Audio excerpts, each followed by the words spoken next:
Penyihir tidak ada kesempatan untuk taubat. Dia ketangkap basah nih, dia bilang saya mau taubat, nggak bisa, penggal leher. Urusan dia taubat sama Allah nanti. Tapi lehernya harus melayang, nggak bisa. Karena bahayanya permainan yang dia lakukan. Berapa banyak rumah tangga yang dipecahkan oleh penyihir. Berapa banyak penyakit yang disebarkan. Berapa banyak pertengkaran. Berapa banyak maksiat dan kesyirikan yang dilakukan, menyesatkan manusia dari jalan Allah subhanahu wa ta'ala. Ini saking beratnya. Makanya tidak boleh main-main dengan masalah ini. Tidak boleh datang ke dukun, peramal, penyamun dan yang semisalnya dengan mereka. Tidak boleh bertanya, tidak boleh berteman. Karena mereka mempermainkan sebuah mainan yang Allah haramkan, namanya sihir. Sihir adalah interaksi antara manusia tadi dengan syaitan-syaitan untuk memisahkan antara suami istri, untuk membuat orang lain jadi suka, untuk membuat orang-orang menyekutukan Allah subhanahu wa ta'ala. Semua dosa-dosa besar ada di situ. Maka perbuatan ini haram. Sabda Nabi Muhammad SAW dalam hadis sahih, man ata arrafan au kahinan fasa'alahu an syai' lam tuqbal minhu salatun arba'ina laylah. Riwayat lain dikatakan arba'ina yauma. Siapa yang coba-coba datangin atau bertanya, mungkin via telepon, via SMS, apapun caranya, kepada dukun, peramal, penyamun, penyihir, apapun istilah mereka, maka tidak akan diterima sholatnya 40 malam. Dalam riwayat lain 40 hari. Ini 40 sholat antum ke belakang ya. Jadi kalau kita sudah pernah sholat selama 10 tahun misalnya, sekali ke dukun dan peramal ini 40 hari hilang. 2 kali 80 hari, tinggal dikali. Berapa kali anda ke dukun itu? Dan ke orang-orang yang tidak pintar, orang-orang yang tidak normal tadi. Begitu pula hadis yang lain lebih tegas lagi, man ata arrafan au kahinan fa sa'alahu an syai' thumma saddaqahu faqad kafara bima unzila ala Muhammad. Siapa yang datangi dukun, peramal, penyamun, penyihir atau apapun istilah mereka, bertanya dan percaya. Tadi yang pertama belum percaya, cuma nanya iseng. Ini coba tebak tangan saya, coba tebak ini, coba tebak itu, coba ramal masa depan saya, coba buat orang itu suka dengan saya, coba berikan saya mantra-mantra, sesuatu yang membuat saya kebal, coba ini, coba itu, dan percaya dengan itu, maka dia telah kufur kepada apa yang diturunkan kepada Muhammad SAW. Karena ini jalan yang menyimpang sekali. Di sini memisahkan suami istri yang paling disenangi oleh iblis, dan target utama sihir itu menceraikan suami istri. Subhanallah, siapapun yang menggunakan sihir, misal ada orang tidak faham, dia mau lariskan usahanya, lalu dia ke tempat-tempat orang yang tidak faham tadi, orang-orang yang tidak benar, dukun-dukun dan peramal ini, lalu mengambil pelaris dengan alasan supaya usahanya laris. Mungkin jin-jin tersebut di buhul-buhul yang dikasih, dari patung kah, dari boneka kah, dari tulisan kah yang ditempel-tempel di tempat usahanya, akan mempengaruhi manusia yang lewat di depan toko tersebut untuk belanja.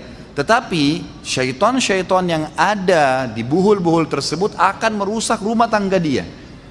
Makanya banyak di antara mereka berhasil usahanya tapi rumah tangganya kacau, anaknya nakal, karena syaitan target utamanya menceraikan suami istri, merusak rumah tangga orang. Dan itu dianggap perbuatan yang paling dicintai oleh iblis, dan semua anak cucunya berlumba-lumba untuk itu. Manusia kalau faham posisi dia sebagai khalifah, maka dia tidak butuh menggantungkan atau memohon sesuatu, baik dengan hewan-hewan, baik pada pohon, baik pada jin. Seperti kita nggak perlu datang ke pohon keramat, tolong berikan saya kemudahan, tolong begini. Kita anggap pohon tidak bisa ngomong, tidak bisa buat apa-apa, walaupun dia makhluk hidup. Tidak perlu kita datang ke sapi, nggak perlu kita datang ke kambing, minta tolong sama dia untuk melakukan satu perbuatan. Begitu juga terjadi pada jin. Tidak perlu kita datang ke mereka, minta-minta, apalagi golongan syaitan. Kalau datang, kita usir, itu perintah Allah. A'udzubillahi minasyaitonir rajim. Jadi nggak boleh interaksi, nggak boleh berteman, nggak boleh ngobrol, nggak boleh makan sama-sama, nggak boleh menikah, tidak boleh apa-apa. Allah buat kita nggak bisa lihat mereka, sudah selesai. Begitu merasa ada gangguan dari syaitan, Allah sudah mengatakan mereka akan berusaha mengganggu kalian dengan bisikan-bisikan. Tapi isti'adzalah.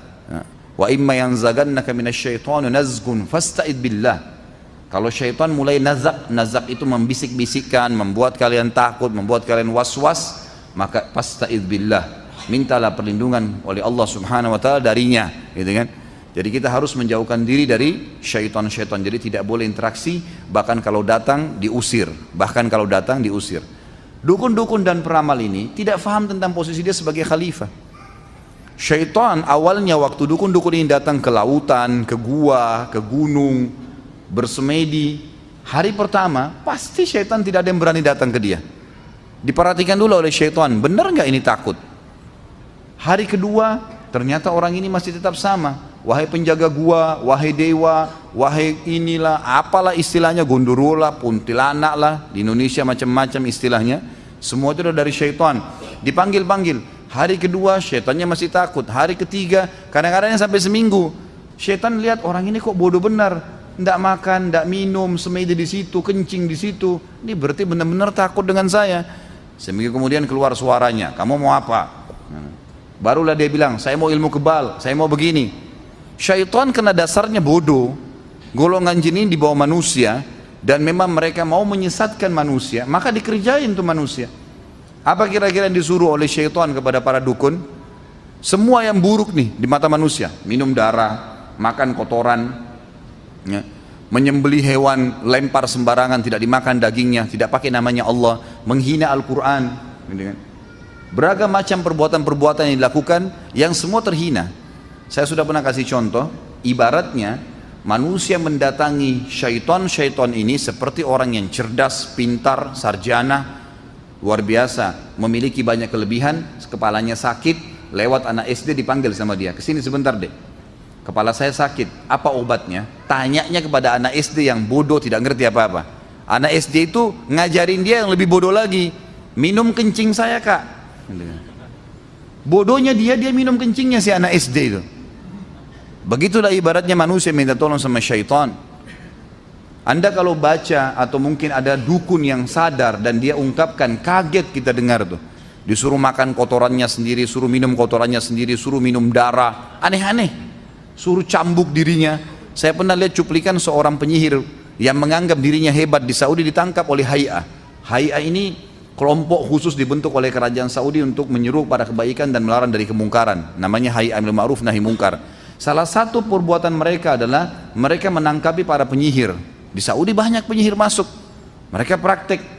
Pas ketangkap, penyihir itu bilang sama orang yang orang yang nangkap dia ini, ada satu syekh tangkap. Masya Allah, orang itu luar biasa, beraninya, ibadahnya gitu, dan bergantungnya pada Allah. Dia bilang, kenapa kalian bisa tangkap saya? Padahal semua jalan menuju ke tempat saya ini, saya sudah sebarkan jin-jin, syaitan-syaitan yang memberitahukan kepada saya informasi. Kenapa tuh kalian datang saya tidak dapat informasi? Syekhnya bicara. Dia bilang sebenarnya saya tidak butuh dengar argumen kau, kata syekh. Karena saya beriman kepada Allah. Saya sudah membaca doa pada saat keluar, Bismillah tawakkaltu ala Allah la hawla wa la quwata illa billah. Dengan nama Allah, aku menyerahkan diri kepadanya dan tidak ada daya dan upaya kecuali milik Allah. Nabi Muhammad SAW sudah bersabda, siapa yang baca ini pada saat keluar rumah, setiap syaitan yang melihatnya akan berkata pada teman-temannya, orang ini nggak bisa kita ganggu karena Allah sudah lindungin. Jadi kau taruh ifrit kah, syaitan kah yang dianggap kuat pun tidak akan pernah bisa menahan saya. Lalu ringkas cerita, terjadilah dialog pada saat itu. Dia mengungkapkan berapa banyak orang yang sudah dia ceraikan suami istri, yang dia buat sakit, yang dia buat gila dengan beragam macam hal. Dibuat orang itu stres setiap ada masalah, dibuat gelisah, gundah, tidur mimpi dengan hal-hal yang tidak benar. Dan ini semuanya yang terjadi. Maka terakhir, ini hukumannya penyihir, saya sudah katakan tadi, kalau ketangkap lagi praktek, itu di tempat prakteknya dipenggal. Kerajaan Saudi sudah keluarkan keputusan sama dengan sunnah Nabi SAW, dipenggal lehernya. Kata Nabi SAW, haddus sahir darbatun bis saif. Hukuman penyihir, dipenggal lehernya. Maka kata syekhnya, sebelum kau dihukum, coba tunjukkan bagaimana caranya kau meminta tolong pada syaitanmu itu. Subhanallah, dia praktekin, saya lihat sendiri. Dia bilang saya pakai baju merah, ada baju kain warna merah dipakai sama dia di satu ruangannya tempat prakteknya.